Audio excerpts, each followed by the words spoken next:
आप सब पर सलामती हो। सज्जाद बलोच का लिखा हुआ है, रफ्ता रफ्ता उठ गए सारे ख्वाब दिखाने वाले लोग, रह गए रात के तय खाने में सिर्फ डराने वाले लोग, हमसे आगे जाने वाले काफ़ी आगे निकल गए और बहुत ही पीछे रह गए पीछे आने वाले लोग। कल ये शहर भी याद ना होगा जैसे अब ये याद नहीं, किस बस्ती में रात रुके थे हम वीराने वाले लोग। तुमको याद कहाँ आएंगे अब सरसब्ज जमानों में, हम हैं धूप भरे रस्तों में खाक उड़ाने वाले लोग। हम सीने में कब्र बना लेते हैं जाने वालों की, हम सज्जाद हैं चुपके चुपके सोग मनाने वाले लोग। नाज़रीन, मैं हूँ यासिर रशीद और आप मेरा व्लॉग देख रहे हैं। नाज़रीन, सोशल मीडिया पर आपने एक जुमला पढ़ा होगा कि रेडियो मेरे दादाजी सुना करते थे और टैक्स मुझे अदा करना पड़ेगा। आगे की कहानी सुनिए। मेरे दादाजी कहा करते थे कि काका एक दिन तेनू मैं बहुत याद आवांगा। हुकूमत का बिजली के बिल्स में रेडियो फीस शामिल करने के बाद आज दादाजी बहुत याद आए।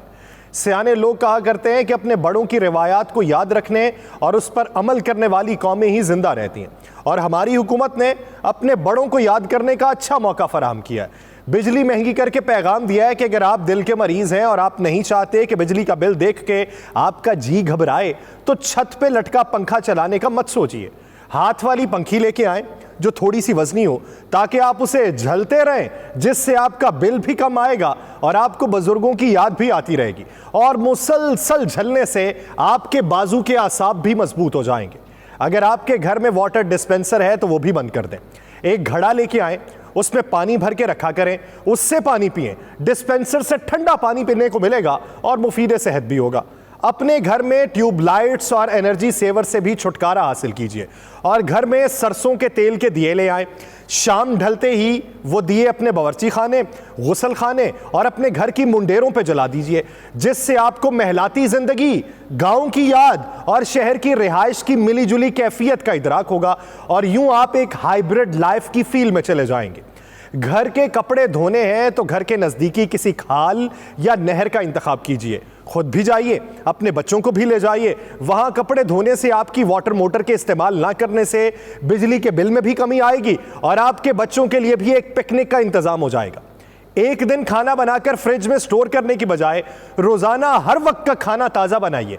इससे फ्रिज के इस्तेमाल से भी जान छूट जाएगी और हर वक्त खाना बनाने के अमल से घर की खवातीन में भी चुस्ती आएगी, और लकड़ियों पर खाना बनाने से गैस की लोड शेडिंग का झंझट भी खत्म हो जाएगा और आप हाइजीन खुराक खाने वालों में शामिल हो जाएंगे।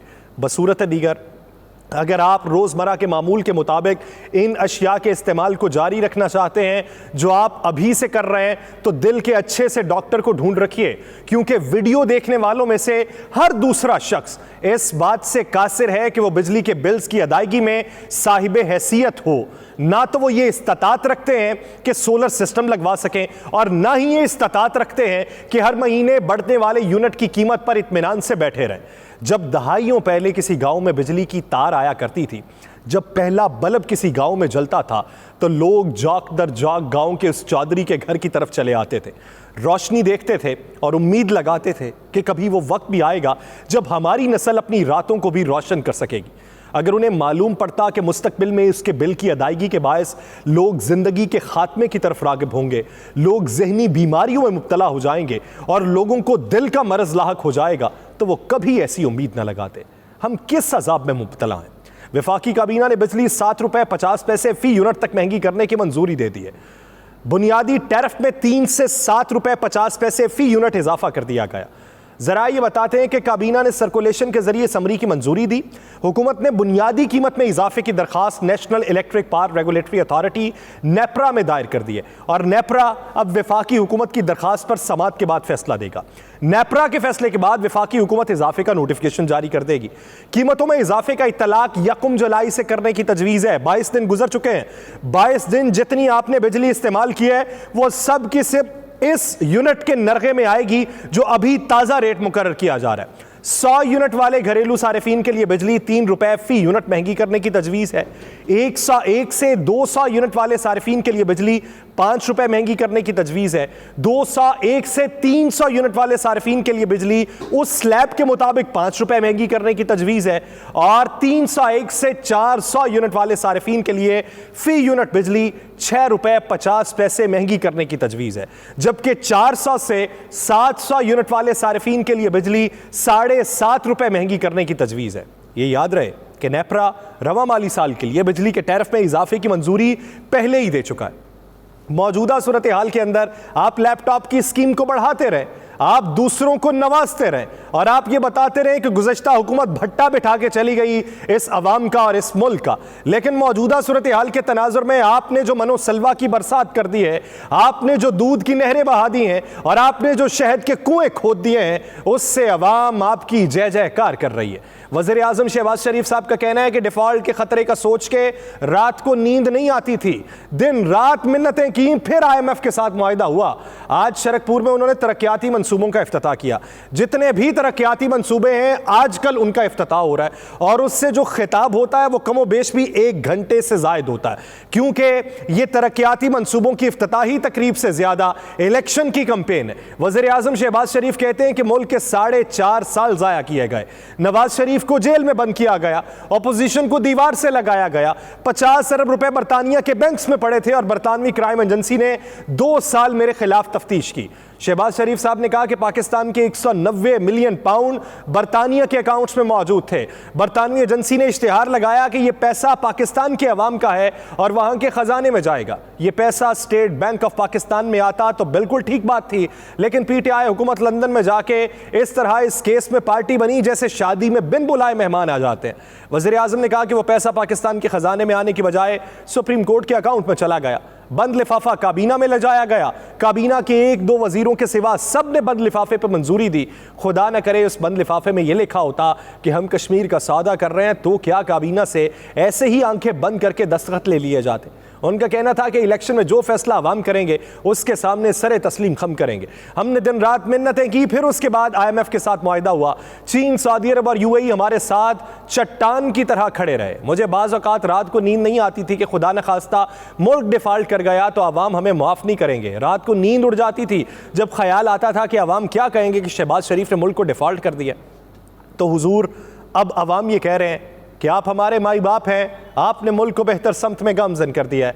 अब अवाम ये कह रहे हैं कि आटा हमें 30 रुपए किलो में दस्तयाब है। अब अवाम ये कह रहे हैं कि 100 रुपए लीटर में हमें पेट्रोल मिल जाता है। अब अवाम ये कह रहे हैं कि 50,000 रुपए फी तोला सोना हो चुका है। अब अवाम ये कह रहे हैं कि स्टॉक एक्सचेंज तरक्की कर रही है। अब अवाम ये कह रहे हैं कि 150 रुपए तक डॉलर की कीमत आ चुकी है। अब अवाम ये कह रहे हैं कि पाकिस्तान के अंदर महंगाई की शरह 7% तक आ चुकी है। अब अवाम ये कह रहे हैं कि अफराते ज़र की मानी तो हम वैसे ही भूल चुके हैं। अब अवाम ये कह रहे हैं कि अशिया की फरावानी इतना है कि हम सोचने पे मजबूर हो जाते हैं कि आज घर लेके जाएं तो क्या लेके जाएं, कल यही चीज लेके गया था और आज इससे अच्छी चीज लेके जानी है।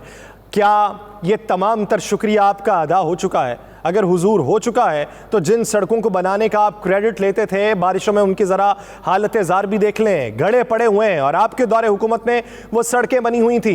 तो आप जो लैपटॉप का जाल बुनना चाहते हैं तो उसी जाल को हर गड़े के ऊपर एक लैपटॉप के तौर पर रख दिया जाए, वहाँ पर भी जाल बुना जाएगा। लैपटॉप आप अवाम को देना चाहते हैं लेकिन पाकिस्तान के अंदर रोज़गार मौजूद नहीं है। पंजाब हुकूमत दूसरी तरफ अपने तमाम assistant commissioners, additional deputy commissioners और एडिशनल कमिश्नर्स को नई गाड़ियां खरीद के देने का फैसला कर चुकी है।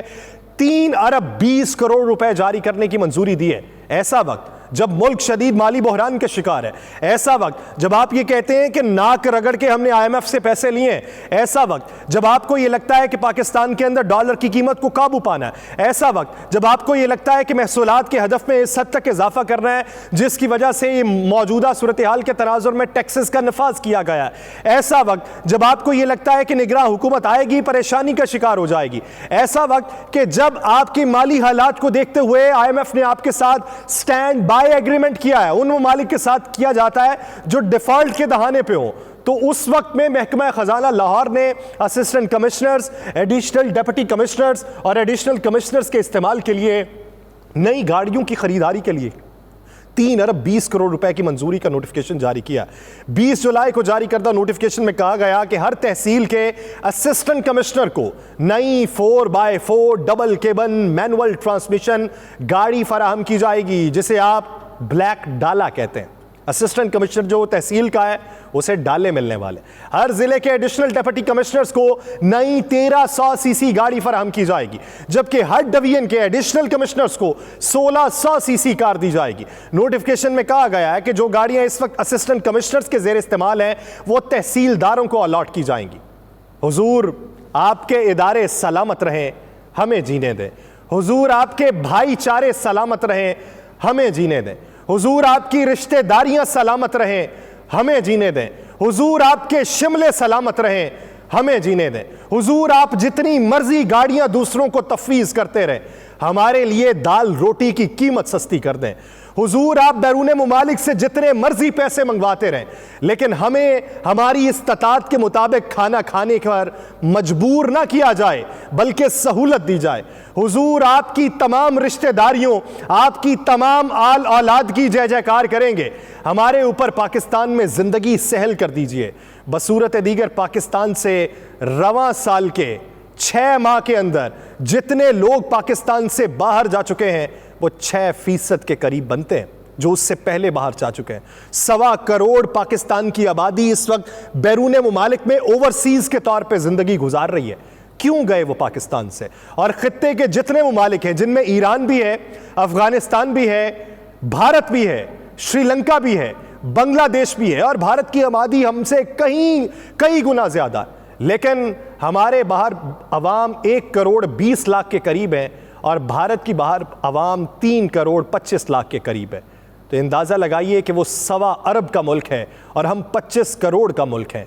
तो हमारे अपने मुल्क में रहने वाले मुल्क से बाहर जाने पर क्यों मजबूर हैं? अगर आपके बाहर जाने से मुल्क में तरक्की होती है तो कुछ अरसा बाहर की हवा खा लीजिए। मुझे दीजिए इजाज़त, अल्लाह ने के बाद।